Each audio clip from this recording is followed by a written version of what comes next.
कैसे हैं आप सब। मैं एबी सर करिज्मेटिव इंग्लिश से आप सबों के सामने प्रीपोजिशन पे सेकंड वीडियो लेके आया हूँ। तो ये जो है ये है हमारा प्रीपोजिशन पार्ट 2। दरअसल ये मैं अपने स्टूडियो से लाइव आया हूँ। अभी यहाँ पे जैसे क्लासरूम में होता हूँ तो स्मार्ट बोर्ड से लाइव आता हूँ, बट यहाँ से सिर्फ 12th के बच्चों को हेल्प करने के लिए मैं यहाँ पे काफ़ी मेहनत कर रहा हूँ। तो मेक श्योर कि आप सभी को इस वीडियो से फ़ायदा हो और काफ़ी अच्छे तरीके से पढ़ पाएँ। तो प्रीपोजिशन पार्ट 2 में सबसे पहले हम लोग थोड़ा सा डिस्कशन कर लेते हैं कि मैंने बताया था कि प्रीपोजिशन होता क्या है। तो मैंने बताया था कि प्रीपोजिशन जो होता है वह एक ऐसा शब्द होता है जो दो नाउन को जोड़ने का काम करता है। जैसे मैंने बताया था लास्ट क्लास में कि there is a book, there is a book on the table. तो जैसे मैंने बताया था कि there is a book on the table या the book is on the table, तो दोनों में क्या है भैया। तो मान लीजिए कि हमने यहाँ देखा, कि यहाँ बुक है और यहाँ पे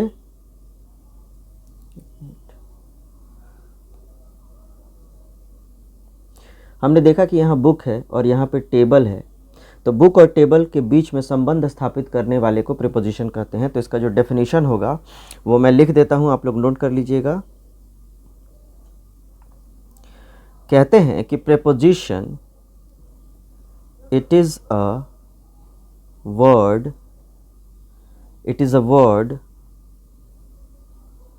which is used to establish a relation between two nouns। ठीक है, इसके बाद मैंने आप लोग को बताया था कुछ और भी बातों को, ठीक है, कि प्रीपोजिशन जो होता है बेटा, प्रीपोजिशन जो होता है इसमें मैंने बताया था कि प्रीपोजिशन जो होता है, एक मिनट,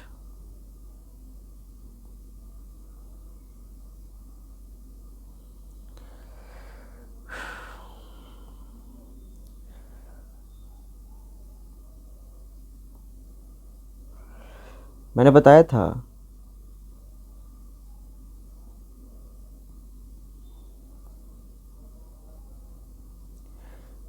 था कि प्रीपोजिशन का डेफिनेशन हो गया था। अब आइए देखते हैं कि प्रीपोजिशन कितने प्रकार का होता है। तो मैंने बताया था कि प्रीपोजिशन के दो प्रकार होते हैं। एक को बोलते हैं सिंपल प्रीपोजिशन और एक को बोलते हैं कॉम्प्लेक्स प्रीपोजिशन। देखिए, जो सिंपल प्रीपोजिशन होता है वो 40 से 50 होता है और जो फिक्स्ड प्रीपोजिशन होता है ये 395 होते हैं। कितने होते हैं? 395 होते हैं। जैसे एग्जाम्पल हम लोग लेके देखते हैं तो सिंपल प्रीपोजिशन तो आप जानते ही हैं, जैसे ऑन हो गया, है ना, एबव हो गया, ओवर हो गया, etc। लेकिन कॉम्प्लेक्स क्या होता है, तो कॉम्प्लेक्स के बारे में हम लोग बात करेंगे। तो आइए देखते हैं कॉम्प्लेक्स क्या होता है। जैसे हमने ले लिया एक शब्द डील, ठीक है, डील ले लिया और डील में हमने क्या लगा दिया, इन लगा दिया और एक तरफ लगा दीजिए विथ। तो देखिए, डील इन का मतलब होता है व्यापार करना और डील विथ का मतलब होता है व्यवहार करना। जरा ध्यान से देखिएगा। तो अगर मैं कहूं कि आई एम, है ना, डीलिंग इन यू, तो देखिए यहाँ डीलिंग इन का मतलब क्या हो जाएगा कि मैं तुम्हारे साथ व्यापार कर रहा हूं, तो ये गलत हो जाएगा। तो यहाँ पे क्या होना चाहिए, I am dealing with you. लेकिन हाँ, अगर कोई कंप्यूटर में डील करता है यानी व्यापार करता है, तब वहाँ पे वो कह सकता है I am dealing in computer, तो ये सही हो जाएगा। क्लियर है? इसी प्रकार से तो इसी को हम लोग कहते हैं जनरली कॉम्प्लेक्स प्रीपोजिशन। एक दो एग्जांपल और देके क्लियर कर देते हैं। जैसे मैंने ले लिया, एक और ले लीजिए, अग्री। अब अग्री जो होता है, ये दो यहाँ पे टू लगा दीजिए और यहाँ पे विथ लगा दीजिए। जब अग्री टू होता है तो ये याद रखिएगा किसी वस्तु के लिए यानी किसी थिंग के लिए आता है, लेकिन अग्री विथ जो होता है वो हमेशा पर्सन के लिए आता है। ठीक है, सारा नॉलेज दूंगा बच्चे, टेंशन ना लीजिए, ध्यान से देखिए। तो अब यहाँ पे कहता है कि मान लीजिए कि अगर हम कुछ भी ले लें तो अगर किसी वस्तु के साथ हमको जोड़ना है तो अग्री टू, और किसी व्यक्ति के साथ जोड़ना है तो अग्री विथ। इसी प्रकार से एक और है, जैसे है एब्सटेन फ्रॉम। एब्सटेन फ्रॉम का मतलब होता है परहेज करना।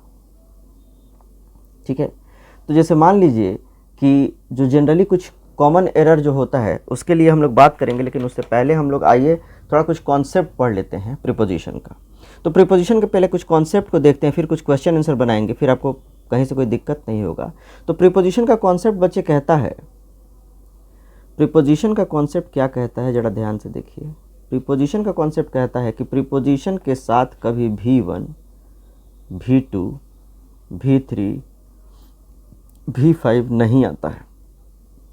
प्रीपोजिशन के बाद कभी सब्जेक्टिव केस नहीं आता है।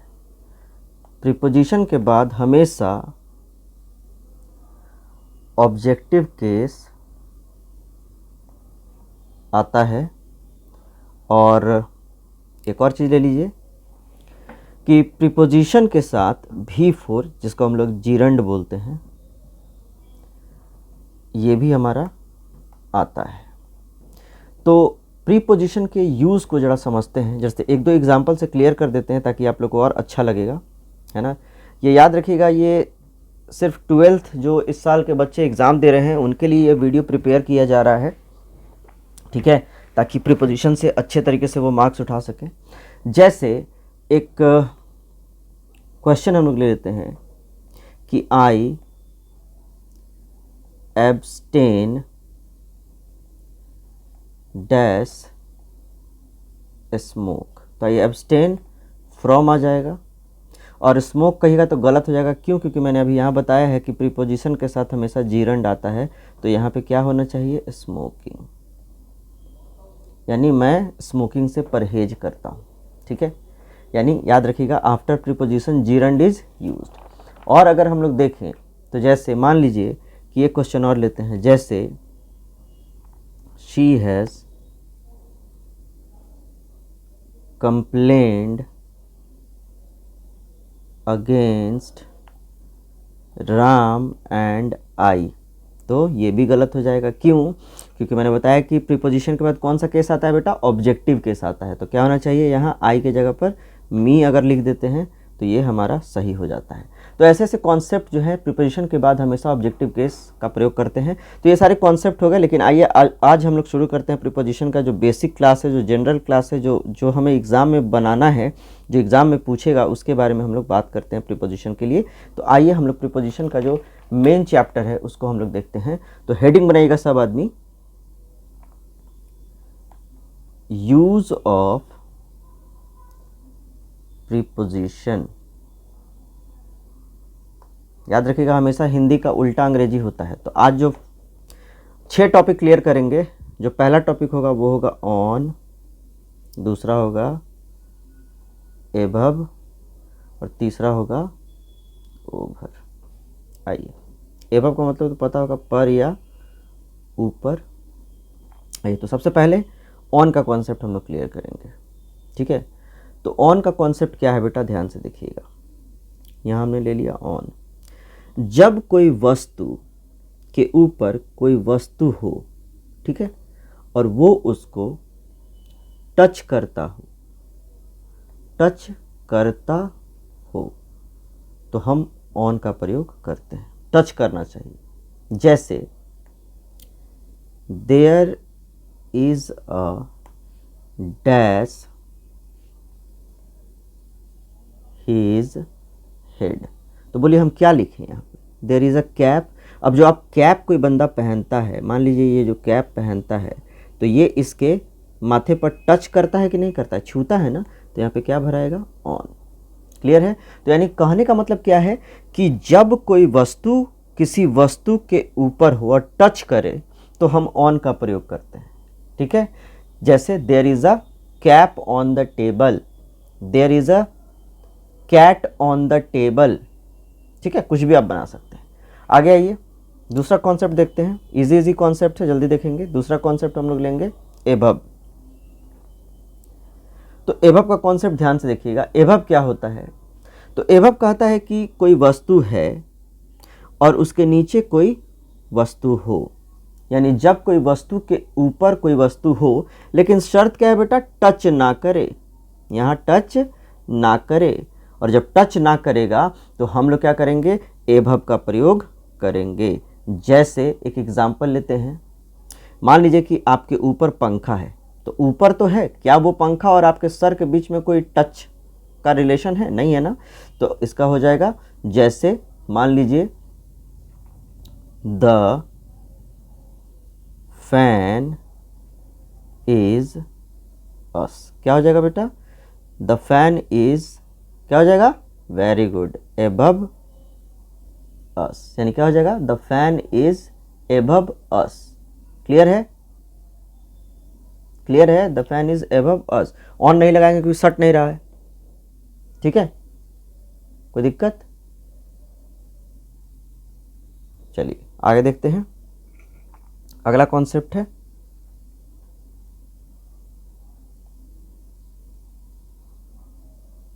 आइए अगले कॉन्सेप्ट पे बात करते हैं। तो अगला कॉन्सेप्ट है हमारा ओवर। और ओवर क्या होता है, तो आइए सबसे पहले इस कॉन्सेप्ट को समझने के लिए ध्यान से देखिएगा। हमने एक वस्तु लिया, जब कोई वस्तु के ऊपर कोई वस्तु हो, ठीक है, कोई वस्तु के ऊपर कोई वस्तु हो और ध्यान से देखिए, कोई वस्तु के ऊपर कोई वस्तु हो, ठीक है, और टच ना करे, टच ना करे, लेकिन कम से कम दो दिशाओं से, मतलब घिरा हो, कम से कम दो दिशाओं से घिरा हो, तो ऐसे केस में ओवर का प्रयोग करते हैं। कैसे, तो बताते हैं, जरा ध्यान से देखिए। हम कहते हैं, आपने अभी तक पढ़ा होगा, लेकिन मैं थोड़ा कॉन्सेप्ट से पढ़ाता हूं, तो जरा ध्यान दीजिएगा बच्चे, बिल्कुल एनर्जी में पढ़िएगा, कहीं कोई दिक्कत नहीं है। मैं आपके साथ खड़ा हूं, लाइव क्लास भी चलेगा, वीडियोस भी डालूंगा और बहुत मेहनत कर रहा हूं आप लोगों के लिए, तो कहीं से कोई दिक्कत नहीं होने वाला है। तो मेक श्योर कि आपको कोई प्रॉब्लम ना हो और आप काफ़ी अच्छे तरीके से काम करें और अच्छे से पढ़ें लिखें, कोई दिक्कत नहीं है। तो कहता है कि जब कोई वस्तु के ऊपर कोई वस्तु हो और कम से कम, ज़्यादा से ज़्यादा नहीं, कम से कम दो दिशाओं से घिरा हो, तो ऐसे में हम ओवर का प्रयोग करते हैं। जरा बताइए तो बेटा, एक वर्ड सुना होगा आप लोगों ने, ब्रिज, सुना है ना। कभी सोचा है कि ब्रिज के आगे ओवर क्यों लगता है, ओवर ब्रिज क्यों कहलाता है? क्योंकि देखिएगा, रास्ते के ऊपर से ऐसे बना होता है, ये सड़क है तो दो दिशाओं से घिरा हुआ है, ठीक है, इसीलिए ओवर ब्रिज या फ्लाई ओवर, ठीक है। तो इस प्रकार से आप इसका इस्तेमाल कर सकते हैं। जैसे एक दो क्वेश्चन हम लोग देखते हैं। जैसे मान लीजिए कि अगर क्वेश्चन कह दे कि there is a bridge dash the Ganga, तो बोलिए क्या लगाइएगा, अब ब्रिज है तो गंगा के ऊपर है तो घिरा होगा कम से कम दो दिशा से, तो ओवर हो जाएगा, यानी there is a bridge over the Ganga, ठीक है। अब एक बात बताइए, the roof is dash your head, तो क्या लगाएंगे, ओवर, क्योंकि घिरा हुआ है, कम से कम दो दिशा या तो बहुत ज़्यादा दिशा है, ठीक है। तो ओवर का कॉन्सेप्ट यहीं पे होता है, ठीक है। तो याद रखिएगा, जैसे एक चीज़ और याद रखिएगा, जैसे कभी भी इस कॉन्सेप्ट को क्लियर करने के लिए एग्जाम्पल बनाते रहना है। मैं बहुत जल्दी प्रीपोजिशन का पीडीएफ आप लोगों को डालूंगा, जो मेरे व्हाट्सअप ग्रुप में है, जो मेरे बच्चे जो व्हाट्सअप में हैं, मैं प्रीपोजिशन का पूरा पीडीएफ डालने वाला हूं। उसमें सारा रूल जो पढ़ा रहा हूं, सारा रूल उसमें दिया हुआ है, बिल्कुल रिटन फॉर्मेट में दिया है, तो कहीं कोई दिक्कत होने वाला भी नहीं है, तो कोई प्रॉब्लम वाली बात नहीं है।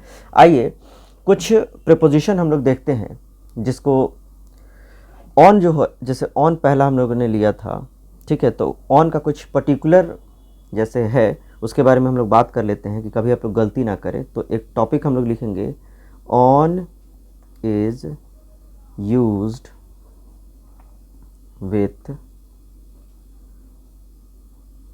Particular phrase. तो कौन कौन सा फ्रेज है, तो एक नंबर में लिखिए ऑन अ जर्नी,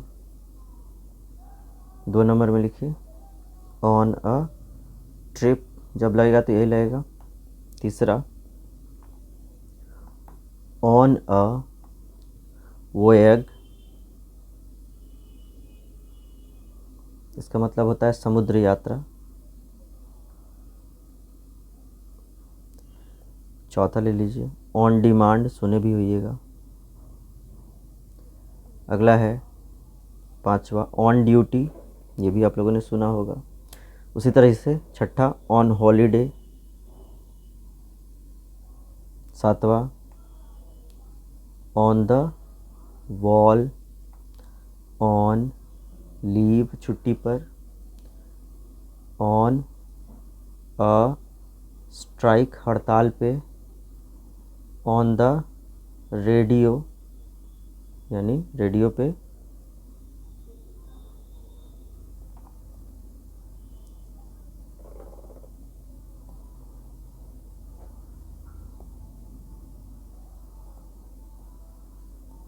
चलिए ऑन रेडियो, आगे आ जाइए ऑन टेलीविज़न एट्सेट्रा। ठीक है, तो इसको याद कर लीजिएगा, कभी एग्जाम में आ गया तो डिमांड होगा तो ऑन लगा देंगे, ड्यूटी होगा तो ऑन लगा देंगे, हॉलीडे होगा तो ऑन लगा देंगे, वॉल होगा तो ऑन लगा देंगे। तो इस प्रकार से हम इसका इस्तेमाल कर सकते हैं। ठीक है, आइए 2-3 चीज़ और देख लेते हैं, वो भी बहुत इम्पॉर्टेंट है, इसको भी हम लोग को देख लेना है। पूरा टॉपिक क्लियर कर देंगे आज। दूसरा बात है बाबू कि कहता है, बिल्कुल ध्यान से देखिएगा, जिनका एग्ज़ाम है बच्चे प्लीज़ बी सीरियस और ध्यान से पूरे वीडियो को समझिएगा। कहता है कि एभव का प्रयोग जरा समझिएगा। तो एभव, इसका प्रयोग से ऊपर तथा संख्या में ज़्यादा या अधिक के अर्थ में करते हैं। एग्जाम्पल दिखाते हैं। से ऊपर तो आप समझ गए, ओवर ब्रिज, लेकिन संख्या से या संख्या में ज़्यादा या अधिक का क्या तात्पर्य है जरा समझिएगा। हम कहते हैं कि his income is dash 10,000 in a month. ठीक है, 10,000 इन अ मंथ। तो बताइए कि इनकम 10,000 से ज़्यादा है, तो से ज़्यादा है, तो यहाँ पे हम क्या लगाएंगे, एबव। तो कितना ज़्यादा इसे पता नहीं, लेकिन संख्या में ज़्यादा है। ठीक है, जैसे there are dash 100 students in the class.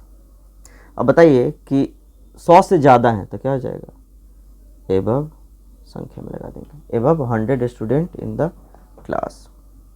Clear है। आइए अगला कॉन्सेप्ट हम लोग देखेंगे, ओवर का। तो ओवर का प्रयोग लिखेंगे, ओवर का प्रयोग एज टेम्परेचर का मेजरमेंट किसी प्लेस के आसपास किसी वस्तु को